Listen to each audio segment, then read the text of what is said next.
When my husband's mistress moved into our bedroom, his mother threw my clothes in the trash, and he told me I had 24 hours to get out. They all laughed. Nobody was laughing when the sheriff showed up with eviction papers, with their names on it. This is my story. Before we get into this, hit that subscribe button right now, because this story has more twists than a roller coaster. Drop a fire emoji in the comments if you're ready for some serious karma, and trust me, you'll want to watch until the very end, because the revenge, chef's kiss. Let's go. My name is Nicole Armstrong, and up until 8 months ago, I was living what everyone thought was a fairy tale life. My husband, Christian, was a billionaire, not millionaire. Billionaire with a B, CEO of Armstrong Technologies, worth about $2.3 billion. We lived in this massive estate in Beverly Hills, 15 bedrooms, Olympic-size pool, tennis courts, the whole thing. And we had twin daughters, Hannah and Hope. They're 7 years old, and they're my entire world. From the outside, we looked perfect. We were on magazine covers. We went to charity galas. I wore designer everything. People looked at us and saw success, power, the American dream. But here's the thing about fairy tales. They're just stories. And stories aren't real.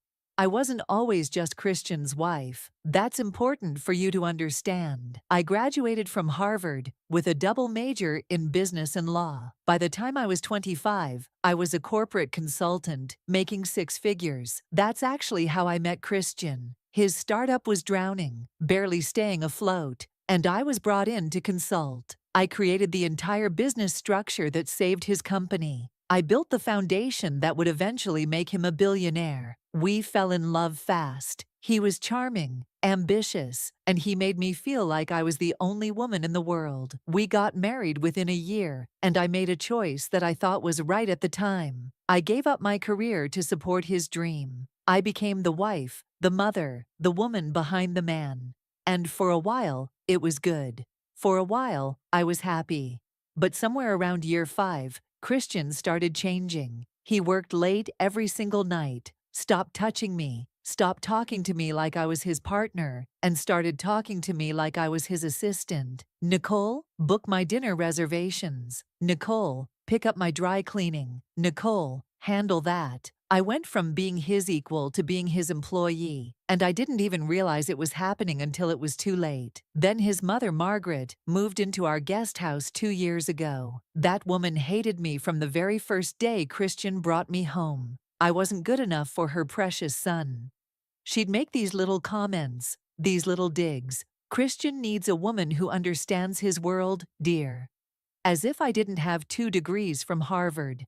As if I hadn't built the very foundation his world was standing on. And then there was Bethany. She was Christian's new executive assistant. 26 years old, blonde, looked like she walked straight off an Instagram feed. She was at our house all the time, always working late with Christian. I'd see the way she looked at him, the way she'd touch his arm just a little too long. But I kept quiet. I played the good wife. I took care of my babies, and I kept my mouth shut. But here's what nobody knew. I wasn't just watching. I was documenting everything. Every late night, every hotel receipt, every lie. Because I'm not just some housewife. I have a law degree, remember? And I knew that one day, I might need proof. Our 10th wedding anniversary was coming up, and I decided to plan this huge party. 200 guests, his whole company, all our friends. I spent weeks organizing every detail. I wanted to remind him of what we had, of what we'd built together. The party was beautiful. I wore this gold dress, smiled for every camera, played the perfect wife. Christian barely looked at me all night. And Bethany, she showed up wearing red. The audacity of this woman. At some point during the party, I went to Christian's office to get more champagne from his private stock. And that's when I heard him on the phone. The door was cracked open just a little bit, and I heard everything. "I'm done, Mom. I'm filing after the anniversary. She'll get nothing." That was Christian's voice. And then I heard Margaret respond, "Good. I never liked that woman anyway. Bethany is so much better for you." Christian laughed, actually laughed. "The prenup protects everything. She signed it without reading it. She's not that smart. I stood there with my hand on the door handle, and something inside me just snapped. Not in an angry way, in a clear way. Like suddenly, after years of fog, I could finally see exactly who I'd married. I didn't confront him that night. I went back to the party, smiled, played hostess, said goodbye to all our guests. I put my daughters to bed, kissed them goodnight, and then I went to my office. I pulled out files I'd been keeping for years, and I made one phone call to my college roommate, Rachel. She's a divorce attorney, one of the best in California. Rachel, I said, it's time. Activate everything. The next morning, Christian came down for breakfast, like nothing had happened. Cold, distant, barely acknowledged I was in the room. I decided to test him. Christian, can we talk? I asked softly. He didn't even look up from his phone. I'm busy. What is it? Are you happy? In our marriage? He looked annoyed. Why are you always so needy, Nicole? This is why. He stopped himself. This is why what? I pressed. Nothing. I have a meeting. And he left. That evening, he came home with Bethany. They walked through my front door holding hands. Thank God my daughters were at my sister's house. I was standing in the kitchen when they came in, and Christian looked at me like I was a stranger. Nicole, we need to talk. I stayed calm. Okay. I want a divorce. I'm in love with Bethany. I've been unhappy for years. Bethany actually smirked at me. This girl smirked in my face. I looked at Christian. I see. Where will I go? He shrugged like I'd asked him about the weather. I don't care. Take the guest room tonight or leave now. Your choice. That's when Margaret walked in from the guest house, and the three of them stood there like some twisted family portrait.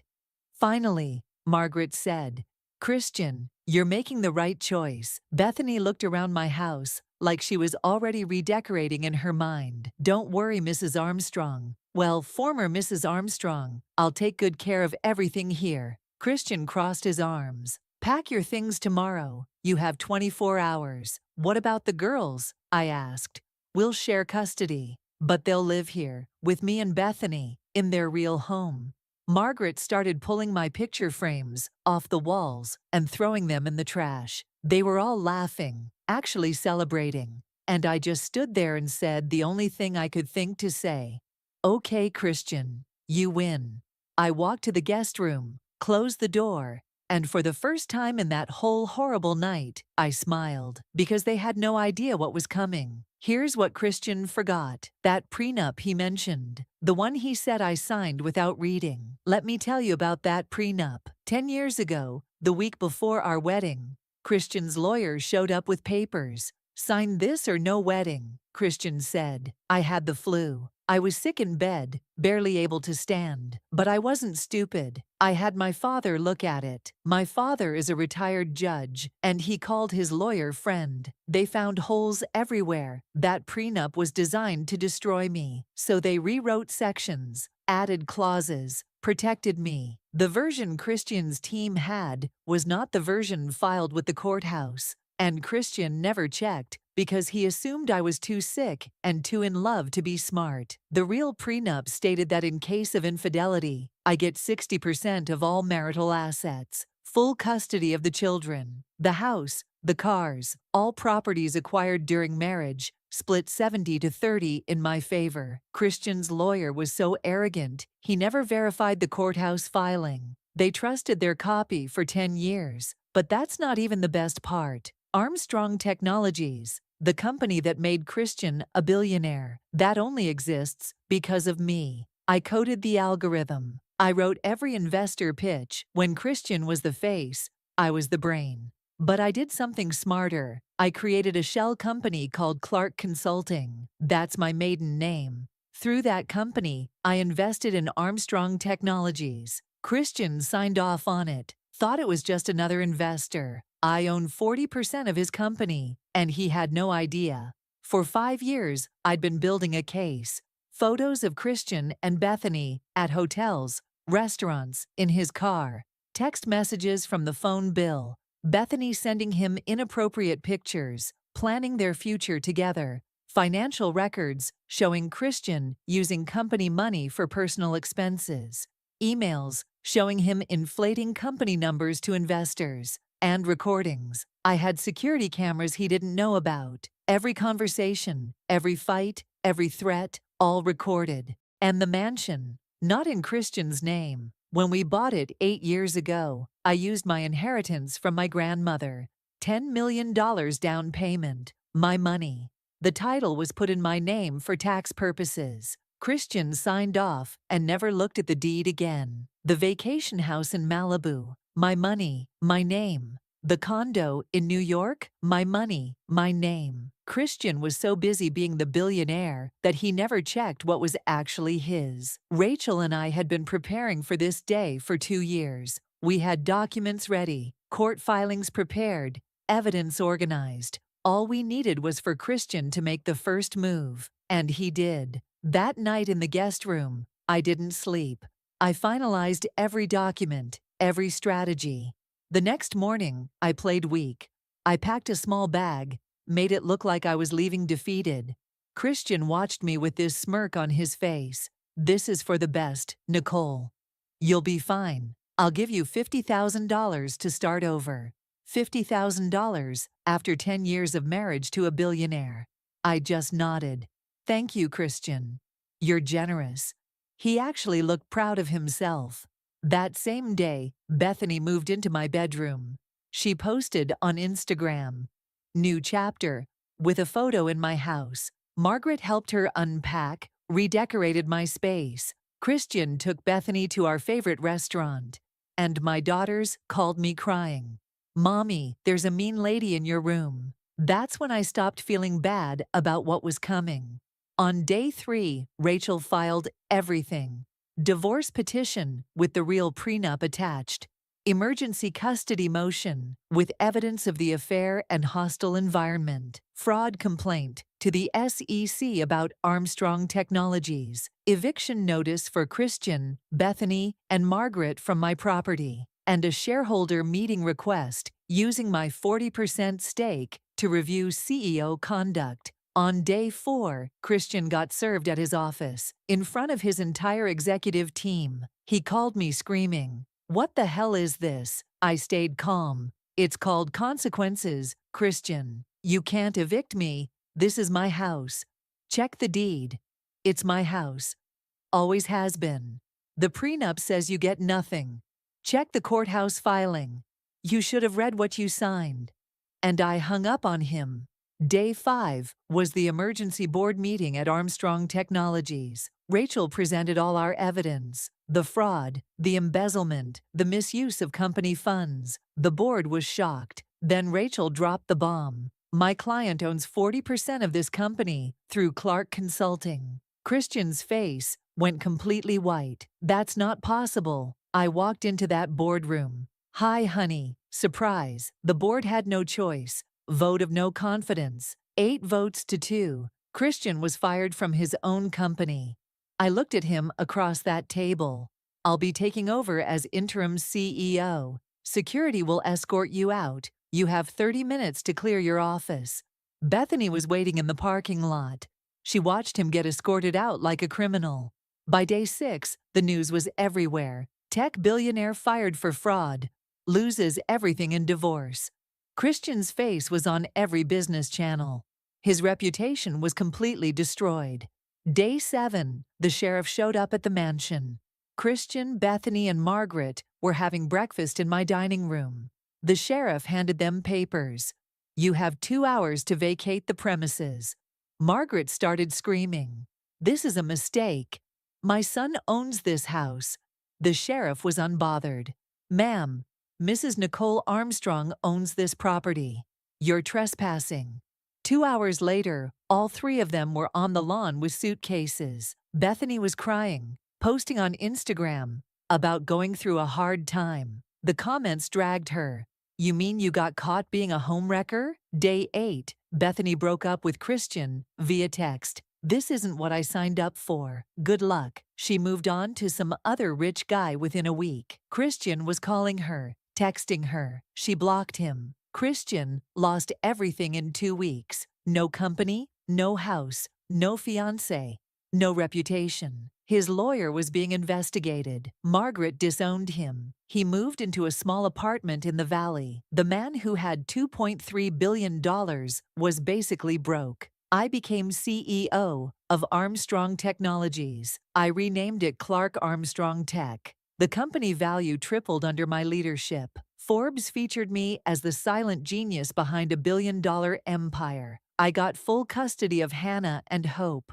Christian got supervised visitation every other weekend. He barely showed up. My daughters thrived. No more tension, no more fighting. Hannah told me, "Mommy, I like our house better without Daddy yelling." We healed together. I started a foundation for women leaving bad marriages. I gave free legal advice, property management help. I used my story to empower other women. I reconnected with old friends, with my career, with myself. I lost 30 pounds, not from stress, but from joy. 6 months later, I met Damien at a charity event. He's a professor at UCLA, teaches engineering, smart, kind, humble. He treats me like a queen. There's no rush, no pressure, just peace. My daughters love him. He doesn't care about my money or my mansion. He just loves me. 8 months after everything fell apart, Christian showed up at my door. He looked terrible. Weight gain, unshaved, wearing worn-out clothes. "Nicole, please, can we talk?" I gave him 5 minutes. "I made a mistake. The biggest mistake of my life. I love you. I never stopped loving you. Please, give me another chance." I looked at this man who once had everything. "You didn't love me, Christian. You loved what I did for you. There's a difference. I'll change. I'll be better. We can start over. Start over. You threw my clothes in the trash. Your mistress slept in my bed. Your mother called me worthless. You gave me 24 hours to leave my own house." He was crying now. "I know. I was stupid. I'm broke. I'm alone. I lost everything." "No," I said. "You lost everything you took for granted. There's a difference." I pulled out an envelope. "Here's $50,000. The same amount you offered me to start over. Use it wisely." "That's it? After everything?" "That's more than you deserved. Goodbye, Christian." I closed the door. I watched through the window as he walked away. And I felt nothing. No anger, no sadness. Just freedom. Today, I'm sitting in my home office, running my company. Hannah and Hope are doing homework at the table. Damien brings me tea, kisses my forehead, helps the girls with math. My phone rings. It's another woman asking for help, leaving her husband. I smile and answer. "Tell me your story. Let's see what we can do. Because this isn't just my story anymore. It's a movement." They thought I was just a pretty face, a trophy wife, someone who'd disappear quietly. They forgot that still waters run deep. They forgot that I had a brain, a degree, a plan. My husband's mistress moved into my bedroom. His mother threw my clothes away. He gave me 24 hours to leave. But when the sheriff showed up with eviction papers, it had their names on it. And now, I have everything. And they have exactly what they gave me. Nothing. And that is how you turn a 24-hour eviction into a lifetime empire. If this story gave you life, hit that subscribe button and turn on notifications. Drop a comment. Team Nicole or Team Christian? Just kidding. We all know the answer. Share this with every woman who needs to remember she's not just a wife, she's a force. New stories every single week of women who took their power back. Remember, never let anyone make you sleep in the guest room of a house you built. You're a queen, and queens don't beg, they take their throne. See you in the next one. He squeezed her hand under the table and called her queen right in front of me. His mistress smiled like she'd already won. But see, I didn't build a billion-dollar empire by letting people disrespect me at my own table. So I served dessert, and revenge was the sweetest course. Before we get into how I dismantled my husband's world, piece by piece, hit that subscribe button. You're about to witness the most expensive mistake a billionaire ever made. And if you've ever been underestimated, this one's for you. Now let's get into it. My name is Diana, and I want you to understand something right now. I built my life from nothing. While other kids were playing with dolls, I was coding programs on a computer my mama saved up 6 months to buy me. By 25, I had my own software company. By 30, I was worth $50 million. By 35, I was running a tech empire that changed how hospitals manage patient data across the entire country. I'm not telling you this to brag. I'm telling you this so you understand that when I married Christopher, I wasn't some woman looking for a man to save me. I was already saved. I was already whole. I was already a queen. Christopher was handsome. I'll give him that. Tall, smooth talker, real estate developer with big dreams and even bigger promises. When we met at a charity gala 15 years ago, he swept me off my feet with his confidence. He talked about building communities, creating affordable housing, making a difference. I fell in love with his vision. We got married within a year, and I thought I'd found my partner, my equal, someone who understood what it meant to build something from the ground up. We had two beautiful children, Tyler and Grace, 14 and 11 years old, smart as whips, with my work ethic and their father's charm. For years, everything looked perfect from the outside. Magazine covers, charity events, power couple goals. They called us on social media. But you know what they say, everything that glitters ain't gold. And baby, I was about to find out just how much fool's gold I'd been living with. It started small. Christopher, working late more often. New cologne that I didn't buy him. His phone face down on the table during dinner. You know that feeling in your gut when something ain't right? That's your intuition talking, and I've learned to never ignore her. My business partner Brenda noticed it too. She pulled me aside one day after a meeting and said, "Di, I don't want to overstep, but Christopher's been acting different. Just keep your eyes open." I trusted Brenda. We'd built our company together, survived boardrooms full of men who thought we didn't belong. She knew what betrayal looked like. So I did what any smart woman would do. I paid attention. I found hotel receipts in his jacket pocket, charges on our joint credit card for jewelry I never received, dinner reservations at restaurants we never went to together. And then one night, I went through his laptop while he was in the shower. I know, invasion of privacy and all that. But when you're married and your instincts are screaming, you have a right to protect yourself. What I found made my blood run cold. Emails, photos, messages to a woman named Amber, his assistant, 28 years old, blonde, everything I wasn't. And the things he said to her, the promises he made. It was like reading about a stranger. I didn't confront him, not yet. Instead, I hired a private investigator. 3 weeks later, I had a folder full of evidence. 6 months they'd been seeing each other. 6 months of lies, while I was working 16-hour days to keep our family secure, to make sure our children had everything they needed, to build the life we said we wanted together. But here's what really got me. Christopher had been using our money from our joint accounts, money that I earned. He'd rented Amber a luxury apartment downtown, bought her a car, jewelry, trips to Miami and Los Angeles. This man was financing his affair with my hard work. I could have confronted him right then, could have kicked him out, filed for divorce, moved on. But something told me to wait, to watch, to see just how far he would go. And then came that Sunday dinner that changed everything. My mother Lorraine was visiting from Atlanta. Mama didn't play when it came to family and respect. She'd raised me by herself after my father left, worked 2 jobs to put me through school, taught me that dignity wasn't something anyone could take from you. You had to give it away. That Sunday, Christopher told me he was inviting a colleague over to discuss a business opportunity. He said it was important, that it couldn't wait. Something in his voice sounded off, but I agreed. I wanted to see what game he was playing. When the doorbell rang that evening, I opened it already knowing who I'd see. Amber stood there in a dress that cost more than most people's rent, smiling like she owned the world. Christopher introduced her casually, like she was just another business associate. But I saw it, that look between them, that comfort, that intimacy. And I saw her look around my home, the home I'd bought with my own money, like she was measuring it for new curtains. We sat down for dinner, me, Christopher, Amber, my mother, and our children. Tyler kept looking at me, sensing something was wrong.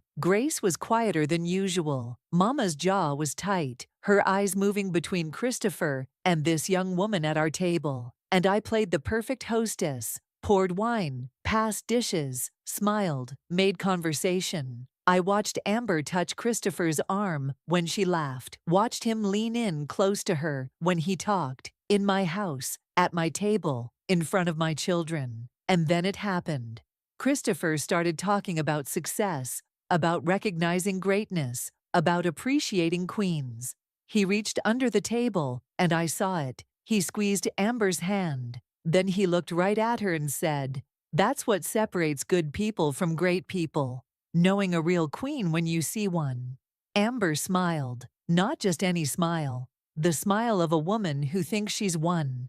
The smile of someone who believes she's taken something that doesn't belong to her. My mother dropped her fork. The sound echoed in the sudden silence. Tyler asked if I was okay, and I looked at Christopher, really looked at him. And I saw a stranger. This man had stood in a church 15 years ago and promised to honor me. We'd built a family together, and now he sat at my table, holding his mistress's hand, calling her a queen, in front of our children, in front of my mother, in front of me. But I didn't scream, didn't cry, didn't make a scene. I just smiled, excused myself to get dessert, and in that kitchen, I made a decision. He wanted to play games. I was about to show him who the real queen was. The next morning, I walked into my office and called an emergency meeting with my legal team. I sat down with Francine, my attorney, and laid out everything: the affair, the money, the disrespect. She pulled out my prenuptial agreement, the one Christopher had signed before we got married. It was ironclad. Everything I'd built before the marriage was mine. Everything I'd built during the marriage from my company was mine. Christopher had some real estate holdings, sure, but compared to my tech empire, he was playing checkers while I owned the whole chess set. Then I brought in Gerald, my forensic accountant. I needed to know exactly where every penny had gone. What he found was worse than I thought. Christopher hadn't just been spending our money on Amber. His real estate business was failing, had been failing for 3 years. Those luxury developments he kept talking about, half of them never broke ground. The ones that did were bleeding money. Christopher had been using my income, my reputation, my business connections to keep himself afloat. The billionaire everyone thought he was. That was my billion. My work, my sacrifice. And here's the kicker. Gerald found evidence that Christopher was planning to divorce me. He'd been meeting with lawyers, trying to find loopholes in our prenup, calculating how much he could take. He was going to leave me for Amber and try to walk away with half of everything I'd built. This man was actually planning to destroy me so he could start over with a younger woman on my dime. That's when something shifted in me. This wasn't about anger anymore. This was about justice. This was about showing Christopher, showing Amber, showing everyone who'd ever underestimated me exactly what happens when you disrespect a queen in her own kingdom. I spent the next 2 weeks moving in silence. I restructured my company, removing Christopher from every advisory board position he held. See, he'd married into those positions. They weren't his by merit. They were his by association with me. I secured all my intellectual property, all my patents, everything that had my name on it. I met with my business partners and investors, letting them know changes were coming. Every single person backed me. Why? Because they knew who really built the empire. Then I made my move in his world. Christopher's real estate investments were tied to my credibility. Banks had given him loans based on our combined wealth. Business partners had invested based on our family name. I started making calls, not to sabotage him. I didn't need to do that. I just needed to step back and let people see who he really was without me holding him up. I removed my personal guarantees from his loans. I withdrew from joint ventures. I let it be known that my business and his were now completely separate entities. The response was immediate. Banks started asking questions. Investors wanted to review their portfolios. Christopher's house of cards started shaking. And he didn't even know I was the one who'd stopped holding it steady. On a Wednesday morning, I had divorce papers delivered to his office. Not at home, at his office, where his employees could see, where Amber could watch, where everyone would know that I was the one walking away. The papers detailed everything: his affair, the misappropriation of joint funds, the evidence of his financial deception. I wasn't asking for anything that wasn't already mine, but I made sure everyone knew exactly why our marriage was ending. Christopher called me 17 times that day. I didn't answer. He came home that night, looking like he'd aged 10 years. He found me in my home office, the one I'd built to run my empire from, and he had the nerve to ask me if we could talk. I looked up from my laptop and said one word: no. He tried to explain. Said Amber didn't mean anything. Said he made a mistake. Said he'd been stressed about money and made bad decisions. I just stared at him until he stopped talking. Then I asked him one question. Did you really think you could call another woman queen at my table and there wouldn't be consequences? He didn't have an answer for that. The next few weeks were brutal for Christopher. His business partners dropped him one by one. Without my backing, his loans were called in. The real estate empire he'd claimed to build, it crumbled like sand. And Amber, oh, Amber was interesting. See, she didn't love Christopher. She loved what she thought he had. When she realized he was broke, when she understood that the money, the lifestyle, the luxury, all of it came from me, not him, she disappeared. Moved on to some tech executive in Silicon Valley. Left Christopher with nothing but the bills from their affair. Christopher tried to fight the divorce, tried to claim he deserved half of my company because he'd supported me during our marriage. My lawyers laughed. Then they presented evidence of his affair, his financial mismanagement, his deception. The judge wasn't sympathetic. Christopher walked away with what he came into the marriage with, which wasn't much: his failing real estate company, his damaged reputation, and an expensive lesson about respecting your wife. The children stayed with me. Christopher's life had become too unstable, too chaotic. Tyler told me one night that he knew something was wrong at that dinner. He said he was proud of how I handled it. Grace asked me why Daddy tried to hurt us. I told her the truth. Sometimes people forget what's important, and when they do, there are consequences. My mother stayed with me for a month after everything went down. One evening, we were sitting on the porch, watching the sunset, and she said, "Baby, you did what I always taught you to do. You protected yourself and your children. You didn't let anger make you small. You just stopped letting him make you small." That's when I finally cried. Not because I lost Christopher. I realized I'd lost him long before that dinner.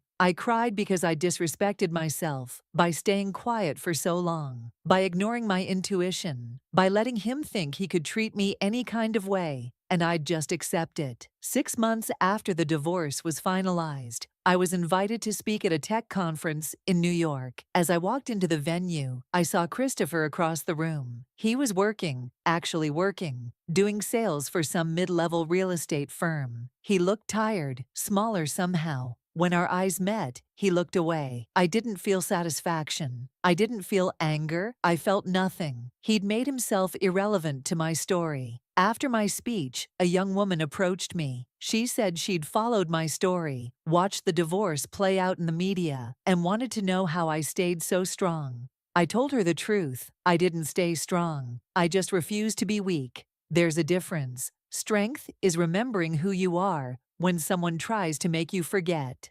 That night, I met Christopher one last time. He asked to see me, said he needed closure. We met at a coffee shop, neutral territory. He apologized, said he never meant to hurt me, that he'd lost his way. I listened. Then I said what I'd been holding on to. You called another woman queen at my table, in front of our children, in front of my mother, in the house my money bought, at the table my work paid for, surrounded by the life I built. You didn't just disrespect me, Christopher. You disrespected yourself. You forgot who the real queen was, and that mistake cost you everything. He asked if I'd ever forgive him. I told him forgiveness wasn't about him. It was about me choosing peace. But forgiveness didn't mean forgetting. It didn't mean we'd ever be anything other than co-parents. It meant I was releasing the anger because carrying it was too heavy, and I had an empire to run. Today, my company is worth more than ever. I've expanded into 3 new markets, hired incredible people, and created opportunities for others like me. Black women who refuse to be underestimated. Tyler and Grace are thriving, learning that dignity isn't negotiable and self-respect isn't selfish. My mother still calls me every Sunday, reminding me that I come from a line of strong women who bow to no one. And Christopher, he's rebuilding. Slowly, humbly. He sees the kids every other weekend, shows up on time, pays his child support without complaint. He learned an expensive lesson about what happens when you mistake patience for weakness, when you confuse grace for permission to disrespect. I didn't take his crown that night at dinner. I just showed him, and everyone watching, that he never had one to begin with. Everything he thought he was, everything he claimed to be, was built on my foundation. And when I removed that foundation, he fell, not because I pushed him, but because he was never standing on his own 2 feet. People ask me if I'm bitter. I'm not. Bitter is what you become when you don't honor yourself. I honored myself by refusing to share my table with disrespect. I honored myself by protecting what I built. I honored myself by teaching my children that love without respect is just manipulation with good lighting. You see, being a queen isn't about the crown. It's about knowing your worth when everyone else forgets it. It's about building your own kingdom so nobody can evict you from it. It's about understanding that sometimes the most powerful thing you can do is stop carrying people who won't walk beside you. Christopher called another woman queen at my table, but I didn't need him to crown me. I was already wearing mine, he just couldn't see it. And by the time he realized what he'd lost, I'd already moved on to building something greater. Because that's what real queens do. We don't fight for thrones, we build them. And if you disrespect us, we simply remove you from the kingdom. The crown stays exactly where it belongs, on our own heads, where it's always been. And that's how you handle a man who forgets where his crown really came from. If this story fed your soul, smash that like button and drop a comment telling me, would you have handled it differently?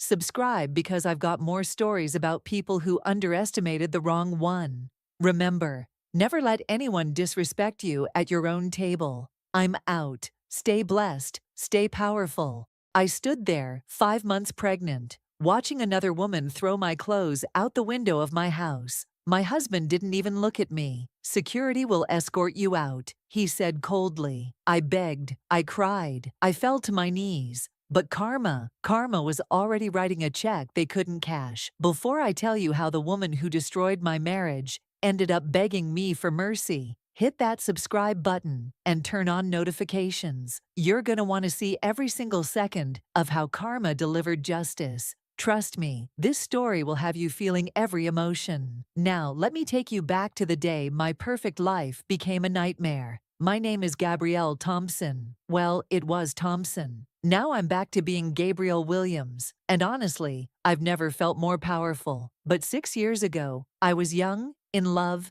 and stupid enough to believe that loyalty meant something. I met Lawrence in college. He was broke, ambitious, and full of dreams about starting a tech company. Me? I was working 2 jobs, putting myself through school, and somehow I still found time to believe in this man's vision. When everyone else doubted him, I was there. When investors laughed him out of their offices, I was the one holding him at night, telling him it would all work out. I worked double shifts at the diner and weekends at the library just so we could afford his first office space. It was tiny, barely bigger than a closet. But we painted those walls together and dreamed big dreams. Fast forward 8 years, and Lawrence wasn't just successful, he was billionaire successful. His tech company revolutionized cloud storage security, and suddenly, we went from eating ramen noodles to living in a mansion with 12 bedrooms. But here's the thing about me, I never changed. I still said please and thank you to our staff. I still remembered birthdays, I still grocery shopped myself sometimes because it kept me grounded. My best friend Tanisha used to joke that I was the only billionaire's wife who still clipped coupons. But that was me. I didn't need the designer lifestyle to know my worth.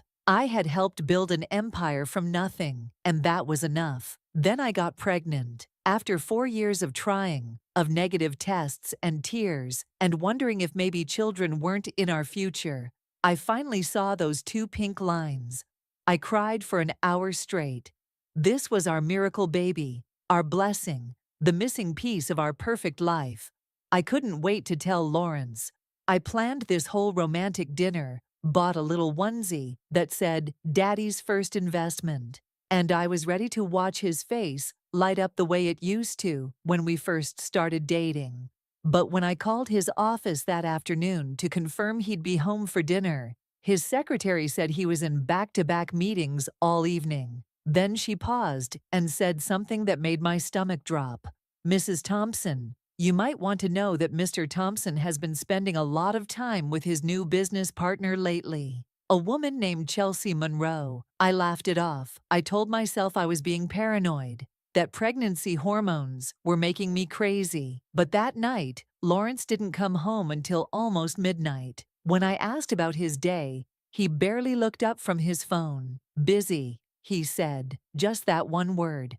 The man who used to tell me every detail of his day couldn't even give me a full sentence anymore. Over the next few weeks, I watched my husband disappear. Late-night phone calls he'd take in his car, weekend business trips that came up suddenly, credit card statements showing charges at expensive restaurants and jewelry stores, but I never received any gifts. Tanisha came over one afternoon and found me crying in the kitchen. "Girl," she said, holding my face in her hands, "something ain't right. You need to trust your gut." So I did something I never thought I'd do. I showed up at his office unannounced. I walked past his secretary, pushed open his door, and that's when I saw her. Chelsea Monroe was sitting in my husband's chair, like she owned it, wearing a dress that probably cost more than most people's rent. Her legs crossed, sipping champagne at 2 in the afternoon. She looked at me like I was an inconvenience, like I was interrupting something important. Lawrence jumped up, stammered something about a meeting, but I saw it. The guilt flashed across his face for just a second before he covered it with that business smile. Chelsea extended her hand to me with this fake sweetness. "You must be the wife," she said, and the way she said wife felt like an insult. "Lawrence has told me so much about you." I went home that day with a knot in my stomach that wouldn't go away. That night, while Lawrence was in the shower, I did something I'm not proud of. I opened his laptop, and there they were, months of messages. "Can't wait to see you tonight. That thing you did last week made me forget my own name. You're the best thing that ever happened to me." Pictures of them in Paris, in Dubai, in hotel rooms I recognized from his business trips. And then I saw the bank statements. He'd bought her a penthouse apartment downtown, a car, jewelry, clothes. He'd spent over $500,000 on this woman in 8 months. When Lawrence came out of the bathroom, I was sitting on the bed with his laptop open. I didn't yell, I didn't scream. I just asked him one question. "How long?" He didn't even try to deny it. He sat down, ran his hands through his hair, and said the words that broke me. 8 months, and Gabriel, I'm not sorry. Chelsea makes me feel alive again. You've become so comfortable, so boring. I reminded him of everything, the sacrifices, the double shifts, the nights I held him when he wanted to quit, the fact that I was carrying his child. And you know what he said? That was before I became somebody important. "I need someone who matches my lifestyle now. I want a divorce. Chelsea's moving in." I packed a bag that night and stayed at a hotel, crying so hard I thought I'd make myself sick. The next morning, I went back to the house to get more of my things. My house, the house I'd helped design, the house where we'd planned to raise our children. And there she was, Chelsea Monroe, directing movers, redecorating, throwing my things into boxes like they were trash. I watched from the doorway as she tossed my photo albums, my grandmother's quilt, my books, all into garbage bags. Then she started throwing my clothes out the second-story window, literal designer dresses, and my comfortable jeans, just tossed out like garbage. Landing in the driveway, I ran inside, my hand instinctively going to my belly. "Stop! What are you doing? This is my home." Chelsea turned to me with this cold smile. "Was your home? Lawrence gave it to me. He's upgrading, honey. In every way." I turned to Lawrence, who was standing in the corner like a coward. "Lawrence, please, I'm pregnant. Don't do this. We can work this out. Think about our baby." And this man I'd loved for 8 years, this man whose dreams I'd funded with my own sweat and tears, looked at me with complete indifference and said, "Security will escort you out." Chelsea actually laughed. She walked up to me, looked at my pregnant belly, and said, "Should have thought about keeping your husband happy before you let yourself go. Maybe if you'd spent less time being comfortable and more time at the gym, we wouldn't be here."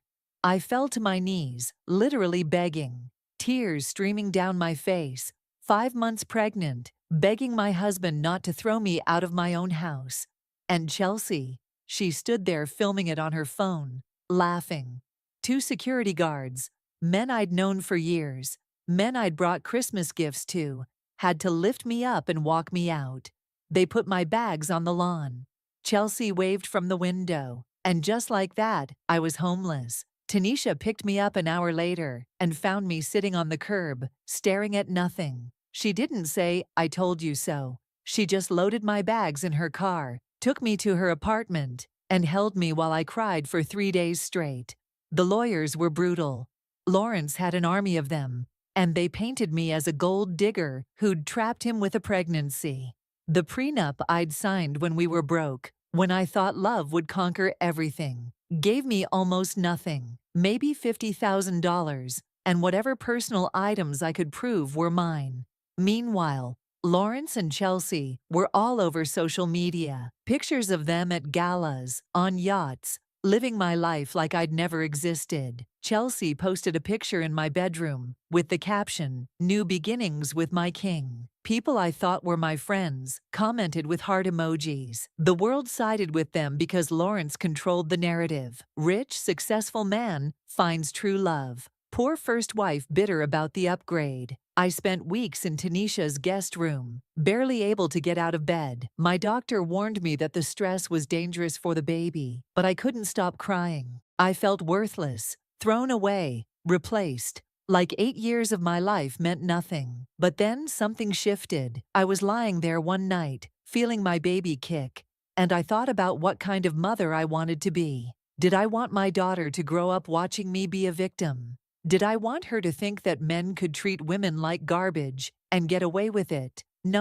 My baby needed a fighter, not someone who'd given up. So I got up, washed my face, and I started digging. See, what Lawrence didn't know was that I wasn't just his supportive wife. I'd helped code the original algorithm that made his company successful. I'd been there for every early meeting, every pitch, every decision. And I'd kept everything, every email, every document, every proof that I was more than just a wife. I was a co-creator. Tanisha connected me with this attorney named Monica Wright. Monica was a 50-year-old black woman who'd built her career destroying powerful men who underestimated women. She took one look at my documents and smiled. "Honey," she said, "we're about to take him for everything he's got." But Monica found something else, something that made everything click into place. Chelsea Monroe wasn't just a mistress, she was a con artist. Her real name was Angela Parker, and she had a history of targeting wealthy men, embedding herself in their lives, and stealing millions before disappearing. She'd done it to a real estate mogul in California, a hedge fund manager in New York, and now she was doing it to Lawrence. Monica found fake vendor accounts Chelsea had created, siphoning money from Lawrence's company for months. $4.7 million gone. And Lawrence was so blinded by lust and his own ego that he hadn't noticed a thing. We contacted the FBI Financial Crimes Division. They'd been tracking Angela Parker for 2 years and finally had a chance to catch her red-handed, but they needed current evidence. That's when I remembered something. Lawrence had never changed my access codes to the company systems. He was so arrogant, so sure I'd just disappear quietly, that he hadn't thought to revoke my credentials.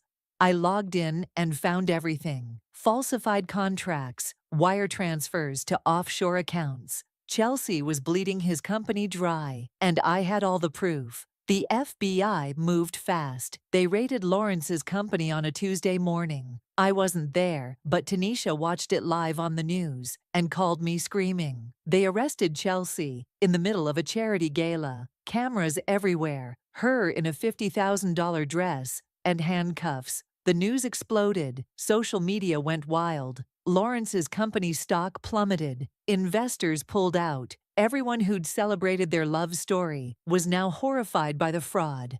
And then the reporters dug deeper and found out Chelsea's real identity: Angela Parker, wanted in 3 states. Oh, and here's the kicker: she was already married, had a whole husband in Nevada who came forward saying she'd cleaned out his accounts too. Lawrence's entire world collapsed in 72 hours. His company lost 80% of its value. Major clients terminated their contracts. His board of directors forced him to step down. His family, who'd turned their backs on me when he kicked me out, now refused to speak to him. His mother called me crying, apologizing for not defending me, begging me to forgive her son. And Lawrence showed up at Tanisha's apartment at midnight, looking like he hadn't slept in days, begging to talk to me. I was 7 months pregnant by then, and I'd never felt more powerful in my life. I opened the door and just looked at him.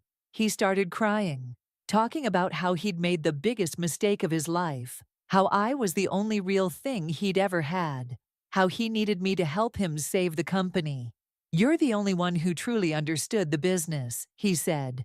"Please, Gabriel, I'll give you everything. Full ownership stake. We can fix this together, please." I stood there, one hand on my belly, and I smiled. Not a happy smile, a knowing smile.